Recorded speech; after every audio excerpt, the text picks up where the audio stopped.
दोस्तों, आज जो कॉमिक्स हम पढ़ेंगे उसका नाम है ड्रैकुला का अंत। ये नागराज और सुपर कमांडो दुरु दोनों की है।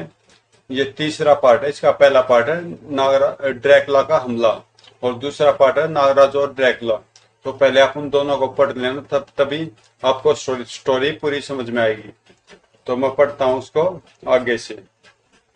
ड्रैकुला का अंत, इसके दोनों पार्ट आपको मिल जाएंगे मेरे चैनल की प्लेलिस्ट में, सुपर कमांडो दुरु के फोल्डर में। तो पढ़ते हैं इसको। ड्रैकुला, रोंगटे खड़े कर देने के लिए इस नाम का सुनना ही बहुत है। एक ऐसा रक्त पिपासु जिसको नष्ट नहीं किया जा सकता, सिर्फ कुछ दिन, साल या सदियों के लिए सुला कर रखा जा सकता है, क्योंकि ड्रैकुला हमेशा उठ खड़ा होता है। जो सदियों पहले संत यूलोजियन के हाथों मरा, फिर दुरु के हाथों मरा और नागराज को काट कर गल गया, लेकिन नष्ट फिर भी नहीं हुआ, क्योंकि वह नागपाशा का अमृत मिला रक्त पीकर अविनाशी हो गया था। इस बार उसको मादी वेदाचार्य की तिलिस्मी शक्ति ने, और ड्रैकुला उस तिलिस्म के शक्ति के बोझ तले दबकर गायब हो गया।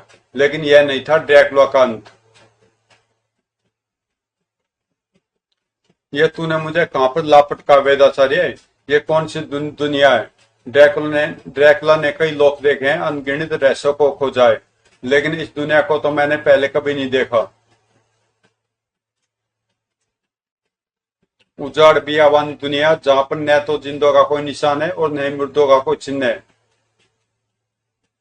फिर मैं खून किसका पीऊंगा? जिंदा कैसे रहूंगा?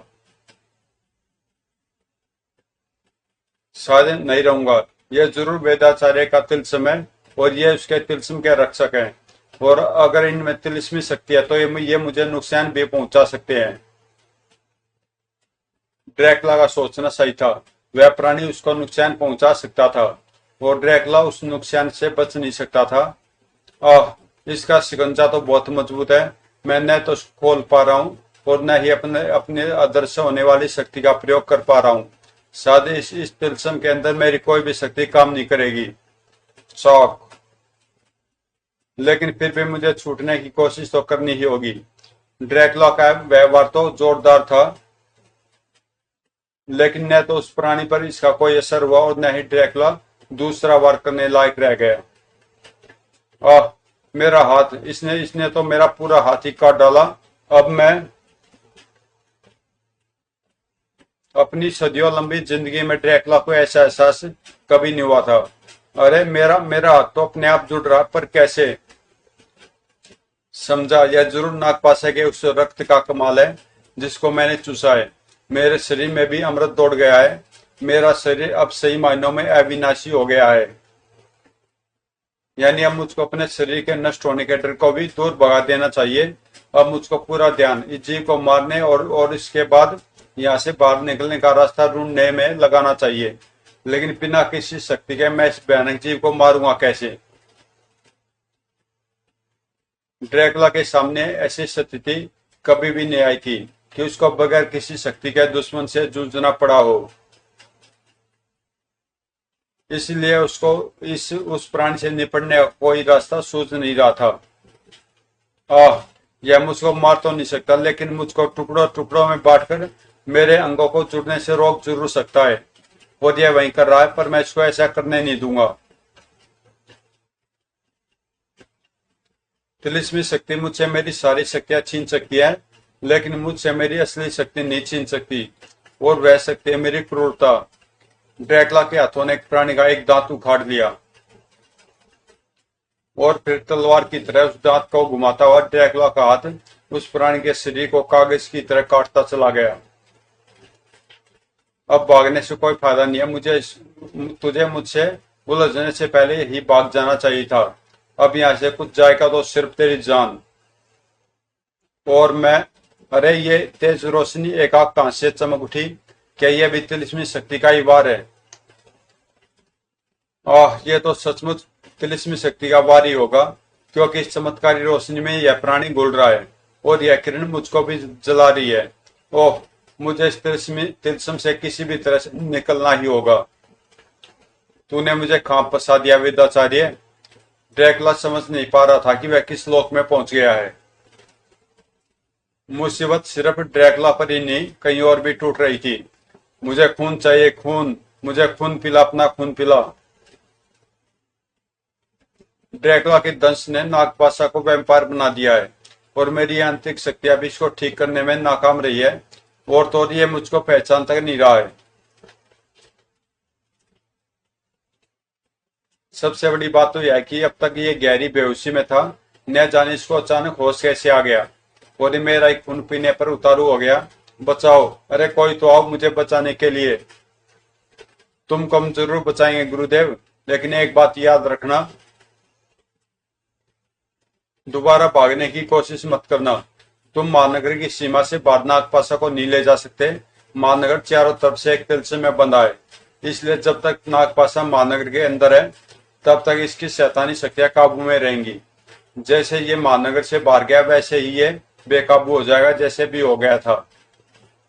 और नागराज और वेदाचार्य, शुक्र है कि तुम दोनों वक्त पर आ गए, वरना मैं भी वैम्पायर बन चुका होता। लेकिन अब इस मुसीबत का इलाज क्या है? हम भला कब तक नागपाशा को तिलिस्मी वार से बेहोश करते रहेंगे? इसको ठीक करने का इलाज मैं देख रहा हूँ नागराज। ध्रुव, तुम और तुम्हारे साथी कौन है? मैं तो महानगर पर वैम्पायरों के हमले की खबर पाकर दौड़ा चलाया, और ये लोरी है, तंत्र साधिका और संत यूलोजिन की वंशज। उसी संत यूलोजिन की वंशज जिसकी हड्डियों के क्रॉस ने पहली बार ड्रैकुला का नाश किया था। मैंने भी इसी की मदद से राजनगर में आतंक फैला रहे ड्रैकुला का हमला नाकाम किया था। इसके रक्त में वैम्पायर शक्ति को नष्ट करने की चमत्कारी शक्ति है। इसके रक्त की एक बूंद नागपाशा के मुंह में जाती नागपाशा वैम्पायर रूप से मुक्ति पाकर सामान्य हो जाएगा। लोरी का रक्त नागपाशा के मुंह में टपका, लेकिन नागपाशा पर कोई असर नहीं हुआ। अरे कुछ भी नहीं हुआ, शायद असर धीरे धीरे सामने आएगा। ध्रुव, इस बार ड्रैकुला जब जिंदा हुआ था तो उसने लोरी के रक्त के खिलाफ भी प्रतिरोधक शक्ति विकसित कर ली थी, और नागपाशा को ड्रैकुला ने उसके बाद काटा है। अब लोरी का रक्त ड्रैकुला के असर को खत्म नहीं कर पाएगा। यानी ड्रैकुला को एक ही तरीके से हर बार नहीं मारा जा सकता, हर बार उसको नए तरीके से मारना पड़ेगा। हाँ, और इस बार तुमको उसको तिलिस्मी शक्ति ने बेबस किया है। जल्दी वह तिलिस्मी शक्ति को भी सहने की क्षमता प्राप्त करके फिर से हमारे सामने आ खड़ा होगा, और तब उसको तिलिस्मी शक्ति भी रोक नहीं पाएगी। फिर हमको क्या करना चाहिए? मैं जानता हूँ ड्रैकुला नष्ट नहीं हुआ है, तिलिस्मी आदि ने उसको कहां पर उठा फेंका है यह तो मैं भी नहीं जानता, लेकिन एक बात तय है, वह मेरे तिलिस्म के पार नहीं जा सकता। हमारे आसपास कई अदृश्य लोग हैं। अलग अलग समय काल में महानगर के स्थान पर ही कई सारी अदृश्य दुनिया हो सकती हैं। ड्रैकुला भी उनमें से ही एक दुनिया में होगा, पर होगा वह महानगर की सीमा के अंदर ही। मैं साधना से उसका पता ढूंढता हूँ। वेदाचार्य समाधि में लीन हो गए। मुझे ड्रैकुला की उपस्थिति का आभास मिल रहा है, लेकिन वह आभास बहुत क्षण है। वह हमसे ज्यादा दूर तो नहीं है, लेकिन वह जहां पर भी है कई परतों में छुपा हुआ है। लेकिन मैं सारी पतें उधेड़ कर भी उसको ढूंढ निकालूंगा। ओह, दूर दूर तक कोई रास्ता नजर नहीं आ रहा है, और आसपास से कई अन्य तिलिस्मी प्राणी मुझ पर हमला करने के लिए अपने अपने ठिकानों से बाहर निकल आए हैं। लेकिन अगर ये तिलिस्मी प्राणी है तो ड्रैकुला भी नर्क का शैतान है। ये चाहे दर्जनों हो, सैकड़ों हो या हजारों, ये मेरे कहर से बच नहीं पाएंगे।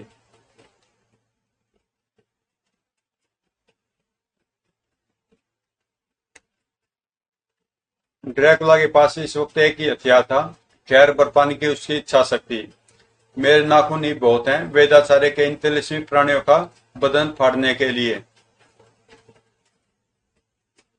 ओह, जाले की तरह चारों तरफ फैली है अजीबोगरीब रस्सियां मेरा रास्ता रोक रही है, मेरी फुर्ती को कम कर रही है, और इनकी आड़ में छिपे तिलिस्मी प्राणियों को मुझ पर हमला करने का मौका मिलता जा रहा है। काफी समय से मैंने खून भी नहीं पिया है, हलक सूख रहा है, ताकत भी कम होती जा रही है, और ये इसका फायदा उठाकर मेरे शरीर के दर्वों को चूस रहे हैं। इनको एक एक करके रोकने की कोशिश बेकार है। इनको एक साथ ही रोकना होगा। और ड्रैकुला की शक्ति के सामने वह रस्सी टिक नहीं सकी। ड्रैकुला के हाथ जादुई तरीके से हवा में नाचे और रस्सियों के छोर फांसी के फंदों ऊपर लेते चले गए। और कुछ ही पलों बाद ड्रैकुला पर हमला करने वाले प्राणी फांसी की सजा पाए कैदियों की तरह लटके हुए थे। बड़ी प्यास लग रही है और तुम कमीनों ने मेरा जरा सा खून पीने की जरूरत भी की है। तुम्हारी नसों में दौड़ता दरवे चाहे खून न हो, लेकिन उसमें कुछ तो ऐसा जरूर होगा जो मेरी प्यास को थोड़ी देर के लिए कम कर सके। ड्रैकुला ने अपने खून का मूल तो मूल सूद तक वसूल किया था, लेकिन असली चमत्कार दिखना तो भी बाकी था। अरे ये क्या, ये रचिया तो इन प्राणियों को अपने अंदर खींच रही है। ये प्राणी इनके अंदर समाकर गायब होते जा रहे हैं। क्या मतलब हो सकता है इसका? अरे तिलिस्मी प्राणियों को लीलने के बाद भी ये रस्सियां मुझको अपने शिकंजे में कस रही हैं। शायद ये रस्सियां प्राणियों को असफलता का दंड दे रही हैं और उनका अधूरा काम खुद पूरा करना चाह रही हैं। वो मैं इन रस्सियों के शिकंजे खोल नहीं पा रहा हूँ और इनके रेशे मेरे बदन के अंदर भी घुसते जा रहे हैं। अगर मैंने जल्दी कुछ नहीं किया तो रस्सियां मुझको भी अपने अंदर खींच लेगी। पर क्या करूं मैं? कैसे कमजोर करूं इन शिकंजों को? मामूली रस्सियां ड्रैकुला को खत्म नहीं कर सकती। मैं कमजोर करूंगा इनको, जरूर करूंगा। अगले पल रस्सियों में कसा ड्रैकुला का शरीर गोल गोल घूमने लगा और रस्सियों में ऐंठन पड़ने लगी। और जब ऐंठनों का दबाव अपनी सीमा तक पहुंच गया तो ड्रैकुला का शरीर उल्टी दिशा में घूमने लगा। ऐंठने पहले तो खुली और फिर रस्सियां विपरीत दिशा में ऐंठने लगी। 3-4 बार लगातार ऐसा करने से रस्सियों के तंतु खींचकर इतने कमजोर हो गए कि ड्रैकुला की बाहें उनको तोड़ सके। ओह, बाल बाल बचा, वरना यह रस्सियां काफी हद तक मुझको अपने अंदर खींच चुकी थी। लेकिन ये मेरा पीछा भी नहीं छोड़ रही है। मुझको इनसे दूर भागना होगा, किसी सुरक्षित स्थान पर पहुंचना होगा। पीछे देखकर भागता ड्रैकुला यह नहीं देख रहा था कि वह कहां पर जा रहा है। ये क्या, आगे एक तिलिस्मी अवरोध है और अवरोध की उस दीवार में बड़े बड़े कांटे निकले हुए हैं। लेकिन इन कांटों के निकलने के स्थान पर छेद बने हुए हैं और इस अवरोध की दीवार इतनी लचीली है कि मैं इस छेद में अटककर रस्सियों से बच सकता हूँ। ड्रैकुला उस छेद में घुसता चला गया और लेकिन अब मैं कहां पर आ गया हूँ? आसमान से गिरे तो खजूर में अटके। एक तिलस्म से बचकर भागा तो दूसरे तिलस्म में आ फंसा हूँ। अब क्या करूं मैं? कब तक लड़ता रहूं? ड्रैकुला लगातार आती मुसीबतों से परेशान हो गया था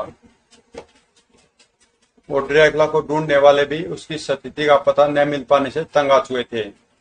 ड्रैकुला से आती तरंगे बहुत क्षीण हो गई हैं। अब तो उन तरंगों को पकड़ पाना ही मुश्किल काम है। मेरे ख्याल से ड्रैकुला को जल्दी ढूंढने का एक कारण और भी है। वह कारण क्या है लोरी? अब तक ड्रैकुला दुष्ट आत्माओं का निर्विरोध रूप से राजा था। कोई भी दुष्ट आत्मा उसको चुनौती देने का साहस नहीं करती थी। लेकिन अब ड्रैकुला के इस तरह से गायब होने के बाद हर ताकतवर दुष्ट आत्मा ड्रैकुला का सिंहासन हथियाना चाहेगी। आत्मा में एक भीषण संघर्ष छिड़ जाएगा। लेकिन इससे हमको क्या फर्क पड़ेगा लोरी? हर आत्मा दूसरे को अपनी शक्ति दिखाना चाहेगी और ऐसा वे जिंदा प्राणियों के बीच में आतंक फैलाकर करेंगी। ड्रैकुला ने अब तक जितना आतंक फैलाया उससे 100 गुना ज्यादा आतंक बढ़ जाएगा। ऐसा हो सकता है, लेकिन ऐसी स्थिति में हम कैसे रोक सकते हैं? ड्रैकुला को जल्दी से जल्दी ढूंढकर उनको रोका जा सकता है। हमको ड्रैकुला को ढूंढना ही होगा ताकि पहले उसके जरिए हम बाकी आत्माओं पर काबू करें और उसके बाद उसको नष्ट करें। अब ड्रैकुला को ढूंढने में मैं आपकी मदद करूंगी वेदाचार्य। अब हमारा या तुम्हारा तो यहाँ पर कोई काम नहीं है नहीं नागराज। मैं तो वापस राजनगर चलता हूँ। तुम भी अपने अपराधियों से निपटने के काम पर लग जाओ। तुम ठीक कह रहे हो ध्रुव। वैसे कोई भी अपराधी ड्रैकुला के डर से बाहर निकल ही नहीं रहा है, लेकिन फिर भी गश्त तो लगानी ही पड़ेगी। और जाने से पहले मुझे ऐसा इंतजाम भी करना पड़ेगा कि गुरुदेव और नागपाशा दोबारा न भाग पाए। मुसीबतें न तो ध्रुव के लिए खत्म हुई थी और न ही नागराज के लिए, क्योंकि तिलिस्मी घेरे में रहने के बावजूद भी मालनगर में नई शैतानी शक्तियां अपना सिर उठा रही थी। गुर्र। मालनगर पर छाए तबाही के बादल एक बार फिर कहर बरसाने लगे थे।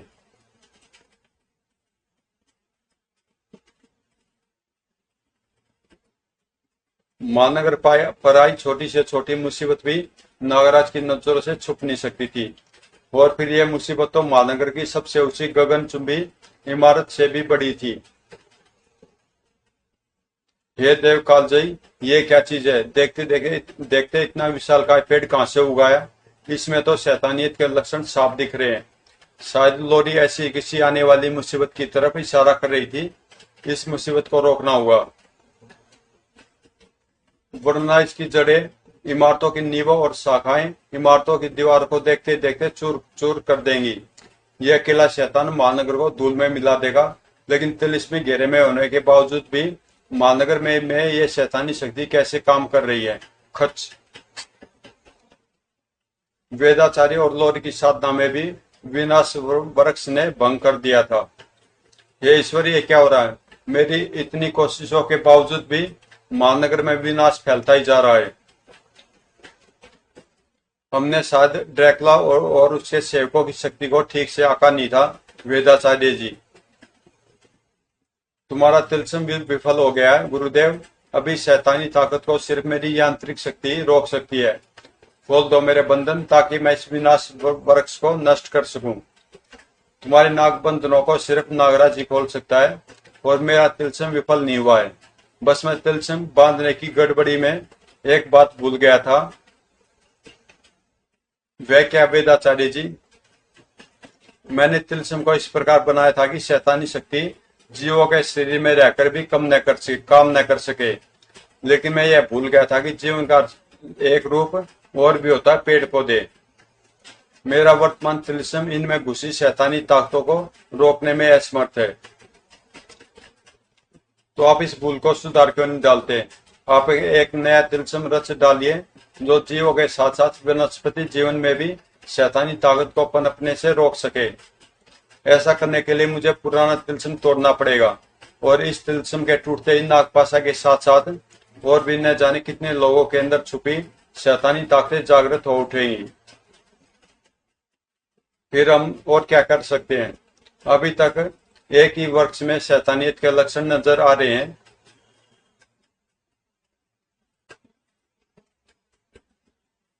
सबसे पहले मैं सिर्फ इसमें पैदा हुई शैतानी शक्ति को रोकने के लिए इसके पास तिलस्म की रचना करता हूँ। बाकी वनस्पतियों में भी अगर शैतानी ताकतें पैदा होने लगी तो उनसे बाद में निपटेंगे। तब तक ड्रैकुला को ढूंढने का प्रयास जारी रखो। जल्दी वेदाचार्य को तिलस्म की रचना जल्दी से जल्दी पूरी कर लेनी थी, क्योंकि पूरे महानगर के साथ साथ नागराज की जान भी खतरे में थी। इसकी डालें तो अनगिनत है, एक दो डालों की काटने से कुछ नहीं होगा। इस पर कोई ऐसा घातक वार करना होगा जो इसके तने को चीर कर रख दे, जैसे ध्वंसक सर्पों के गुच्छे का वार, जिसके धमाके में मिसाइल वार की सी शक्ति होती है। नागराज के उस वार ने विनाश वृक्ष का सीना फाड़ डाला। ओह, तना फट गया और उसके अंदर से खून का झरना फूट पड़ा है। लेकिन विनाश वृक्ष पर इस वार का कोई खास असर नहीं पड़ा है। वार बहुत जोरदार था। मेरा दिमाग बेहोशी के अंधेरे में डूबता जा रहा है, लेकिन मुझको अपने आप को संभालना होगा, वरना ये बेहोशी का अंधेरा मेरे लिए मौत का अंधेरा साबित हो सकता है। ये पेड़ शैतानी अवश्य है, लेकिन ये भी एक जीवित वस्तु है, और अगर ये जीवित है तो मेरी विष फुंकार का इस पर असर जरूर होगा। लेकिन उसके लिए मुझको इसके सिर के पास पहुंचना होगा, इसकी डालों से बचते हुए। नागराज की योजना तो ठीक थी, लेकिन वह इस बात पर ध्यान नहीं दे रहा था कि ऐसा करके वह विनाश वृक्ष के शिकंजे में आता जा रहा था। इस शिकंजे से बचने का एकमात्र उपाय था विष फुंकार का असर कारक होना। इतनी तीव्र फुंकार मैंने आज तक कभी नहीं छोड़ी। उम्मीद है कि विनाश वृक्ष पर इसका कुछ तो असर होगा। फू। नागराज के इस बार को विनाश वृक्ष के पत्तों ने बेकार कर दिया। वो इतनी तेज हवा, इस हवा से मेरी भी फुंकार तो क्या, मैं भी उड़ा जा रहा हूं। नागराज के कहीं पैर टिका पाने से पहले ही वे शाखाएं उसके शरीर में आ धसी और कुछ ही पलों बाद शाखाओं से बिंदा हुआ नागराज का बेहोश शरीर हवा में झूल रहा था। विनाश वृक्ष को रोकने का दम अब शायद किसी में नहीं था। जब तिलस्म के अंदर शैतानी शक्ति अपना सिर उठाने में कामयाब हो सकती थी, तो इस बात की सिर्फ कल्पना ही की जा सकती थी कि तिलस्म से बाहर के इलाके में शैतानी शक्तियां किस सीमा तक कहर ढा सकती थी। ड्रैकुला ने हम नरक के प्राणियों पर इतनी सदियों तक सिर्फ इसलिए राज किया क्योंकि उसने दिन रात खून पी पीकर अपने सेवकों की संख्या बहुत बढ़ा ली थी। वह 1000 का खून पीता था तो मैं सिर्फ 2 सर काट पाता था राजनगर में। लेकिन अब ऐसा नहीं होगा। ड्रैकुला के बाद मैं सबसे शक्तिशाली शैतान हूं। अब मैं भी सिर काट काट कर अपने सेवकों की तादाद बढ़ाऊंगा। बाकी शैतानों की नजर फिलहाल मुझ पर ही गड़ी है। वे चाहते हैं कि मैं असफल हो जाऊं और फिर उनको मौका मिले, लेकिन मुझको रोकने वाला कोई भी इंसान न तो कभी पैदा हुआ है और न कभी पैदा होगा। हा हा हा। मैं दिन रात इंसानों के सिर काटता रहूंगा, काटता ही रहूंगा। जल्दी मेरे सेवकों की संख्या इतनी बढ़ जाएगी कि मैं ड्रैकुला से भी अधिक शक्तिशाली हो जाऊंगा। उससे पहले हम तुमको वहीं भेज देंगे जहां पर तेरा प्रतिद्वंदी ड्रैकुला गया हुआ है, और वह जगह है पता नहीं कहां। उसके बाद तुम दोनों आपस में लड़कर यह तय कर लेना कि ज्यादा शक्तिशाली कौन है। ड्रैकुला से भी अगर मुकाबला हो गया तो अभी जीतूंगा मैं ही, यानी सिरकटा, और वह लड़ाई तुम दोनों भी देखोगी मेरे गुलामों की हैसियत से, क्योंकि तब तक मैं तुम दोनों के सिर काटकर तुमको अपना गुलाम बना चुका हूंगा। इस शैतान को रोकना बहुत मुश्किल काम है, और यहाँ पहुंचने की जल्दबाजी में हमने तो कोई प्लान भी नहीं बनाया है। प्लान सीधा साधा ब्लैक कैट, ध्रुव के आने तक हमको इसको और हत्या करने से रोकना है। इस शैतान से निपट पाना उसी के बस की बात है। और ध्रुव कितनी देर में आएगा? कमांडो हेडक्वार्टर से सूचना मिली है कि वह महानगर से चल चुका है। उसको यहाँ तक आने में ज्यादा वक्त नहीं लगेगा, लेकिन हम उतनी देर तक भी इसको कैसे रोकेंगे? बस इसका हाथ इसकी तलवार तक न पहुंचने दो, बाकी का काम आसान है। काम इतना आसान नहीं है। सिरकटा यानी मैं सदियों पहले एक युद्ध में मारा गया था। मेरे बदन में अनगिनत तीर, तलवार और भाले धसे थे, और वे आज तक मेरे शरीर में धसे हैं। मेरी शैतानी ताकतों ने मेरे शरीर को हथियारों का कभी न खत्म होने वाला गोदाम बना दिया है। ओह, बचकर ब्लैक कैट, बचते बचते भी इसका भाला गर्दन को छील ही गया। इसकी फुर्ती लाजवाब है। बुढ़ाम। लेकिन ये 16वीं या 17वीं शताब्दी है, जब युद्ध तीर तलवारों से लड़े जाते थे। यह 21वीं सदी है, और इस सदी का युद्ध धमाकेदार होता है। उस कैट बम ने सिरकटा के चीथड़े उड़ा दिए।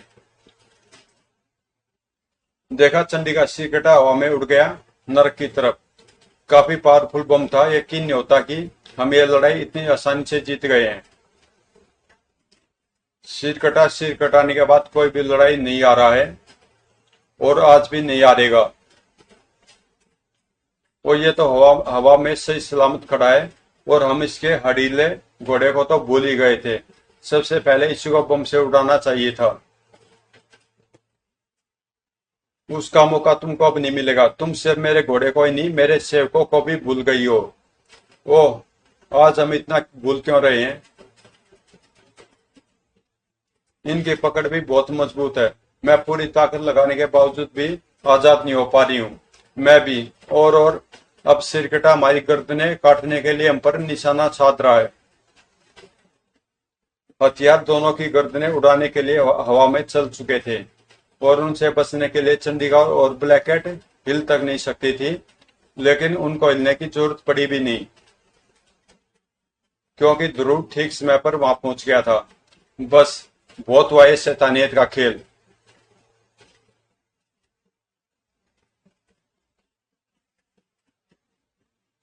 तुमने अगर शैतानियत को फैलाने की कसम खाई है तो मैंने भी तुम सभी शैतानों को जड़ से खत्म करने का बीड़ा उठाया है।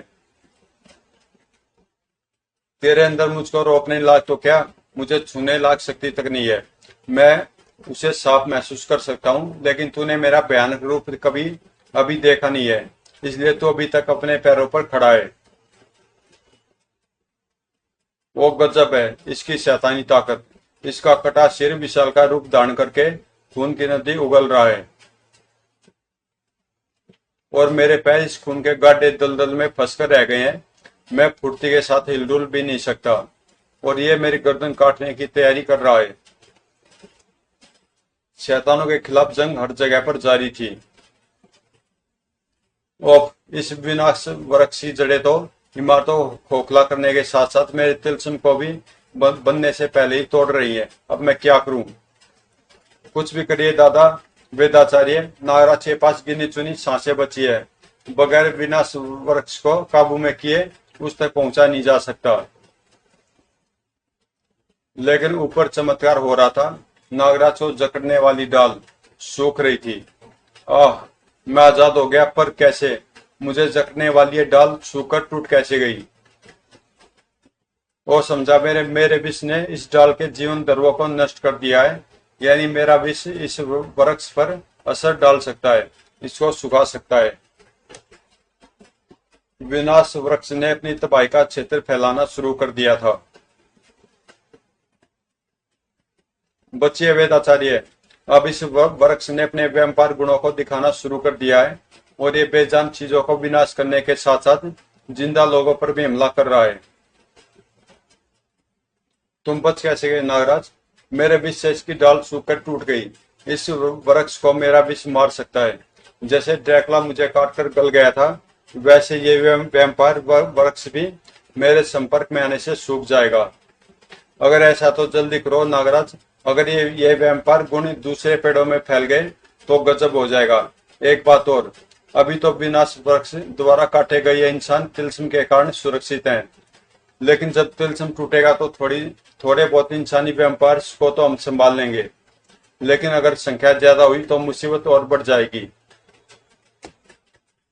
अगर इस विनाश वृक्ष को थोड़े समय तक और छोड़ दिया गया तो वैम्पायरों की तादाद बेहिसाब बढ़ जाएगी। ओह, अभी अपनी जड़ों के साथ साथ पत्तियों का प्रयोग भी गोलियों की तरह कर रहा है। हम तिलिस्मी शक्ति की मदद से जितने इंसानों को बचा सकते हैं बचाएंगे। तुम विनाश वृक्ष से निपटो। नागराज ने एक खतरनाक योजना बना ली थी। इसकी एक डाल या जड़ में विष छोड़ने से विष पूरे वृक्ष में नहीं फैल पाएगा, सिर्फ वह जड़ या डाल सूखकर वृक्ष से अलग हो जाएगी। मुझको इस विनाश वृक्ष के मुख्य तने तक पहुंचना होगा और उस तने में घुसने का रास्ता बनाकर अपने पूरे विष को उस तने में उगल देना होगा। ऐसा करके मैं निश्चित रूप से अपनी जान गवा बैठूंगा, लेकिन मेरी एक जान हजारों निर्दोषों की जान बचा लेगी। विनाश वृक्ष को आने वाले खतरे का आभास हो गया था। उसकी डालें आगे बढ़ बढ़कर नागराज का रास्ता रोक रही थी, लेकिन नागराज भी इस बार सतर्क था और इस बार विनाश वृक्ष का शिकंजा उसको जकड़ नहीं पा रहा था। मैं इसके मुख्य विशाल तने तक पहुंच गया हूं। अब बस मुझको इसके अंदर जाने का रास्ता तैयार करना है। दंवसक सर्प के गुच्छों ने विनाश वृक्ष के विशाल तने में एक सुरंग बना डाली।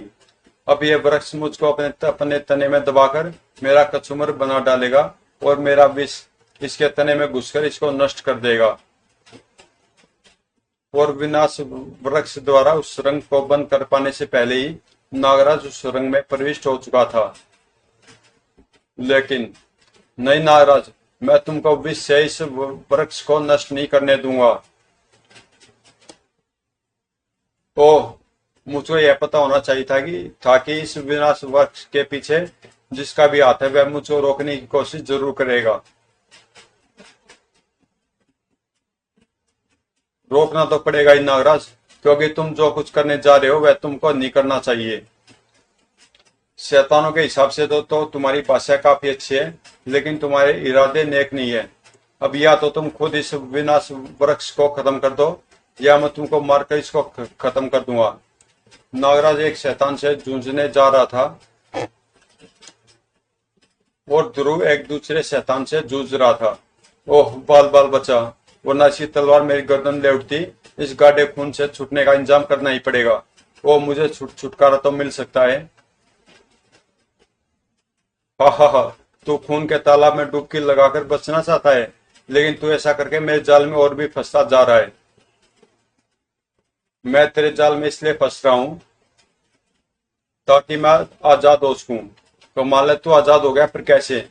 इस कार में भरे पेट्रोल की मदद से, स्टार प्लेट की मदद से मैंने कार की टंकी तक पहुंचकर उसको काट डाला और पेट्रोल ने डिस्कर मेरे आसपास के खून को अपने अंदर घोलकर इतना पतला कर दिया कि मैं आजाद हो सकूं। ध्रुव की छोटी सी जीत ने चंडिका और ब्लैक कैट का हौसला वापस ला दिया था। हमको ध्रुव की मदद करनी होगी। इस शैतान को या तो मारना होगा या फिर वापस नर्क जाने के लिए मजबूर करना होगा। दोनों ही काम असंभव लगते हैं चंडिका, लेकिन फिर भी कोशिश तो करनी होगी।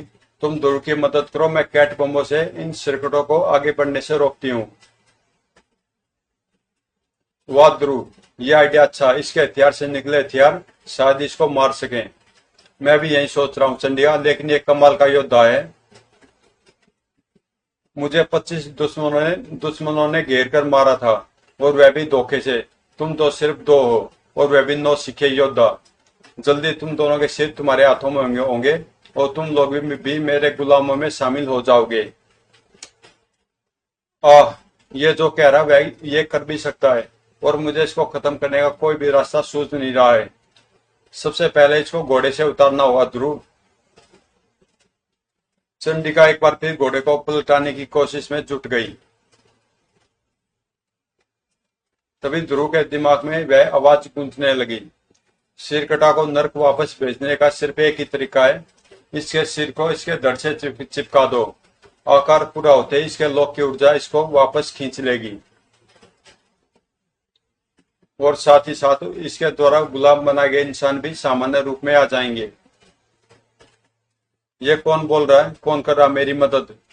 क्या बड़बड़ा रहे हो ध्रुव? मुझे नहीं पहचानते? मैं कर रही हूँ तुम्हारी मदद। तुम निचंडिका को और खैर जाने दो। सुनो, एक तरीका है इसको यहाँ से रवाना करने का। ध्रुव चंडिका को वह तरीका बताता तो गया। ठीक है, मैं इसका ध्यान बटाती हूँ, तुम इसके सिर से निपटो। ध्रुव जिस काम को आसान समझ रहा था वह वास्तव में काफी मुश्किल था। खोपड़ी ने विशाल का रूप धारण कर लिया है, और जिस सिर को मैं ठीक से पकड़ तक नहीं पा रहा हूँ उसको मैं सिर कटा के धड़ से जोड़ूंगा कैसे? और अभी ये मुझे चबा जाता। जो करना जल्दी करो ध्रुव, मैं ज्यादा देर तक अपना सिर नहीं बचा पाऊंगी। ध्रुव की तो किसी अनजान शक्ति ने मदद कर दी थी, लेकिन नागराज की मदद करने वाला शायद कोई नहीं था।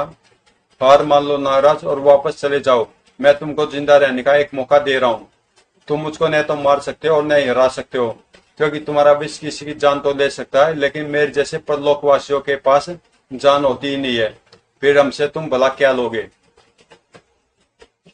अगर मेरे पास तुम्हारा नुकसान कर पाने की क्षमता न होती तो तुम मेरे सामने आकर मुझे सलाह देने की तकलीफ न करते।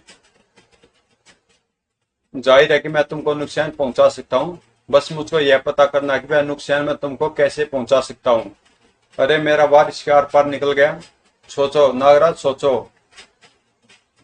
जब तक तुम्हारे होश सही सलामत है तब तक मुझे हराने का तरीका सोचो। कर, क्योंकि उसके बाद जब तुम बेहोश होगे तो शायद कभी होश में नहीं आ पाओगे। विनाश वृक्ष के कहर को वेदाचार्य और फेसलेस ने कुछ हद तक नियंत्रित कर किया हुआ था, लेकिन समय बीतने के साथ साथ विनाश वृक्ष और विशाल भी होता जा रहा है और इसकी शक्तियां भी बढ़ रही हैं।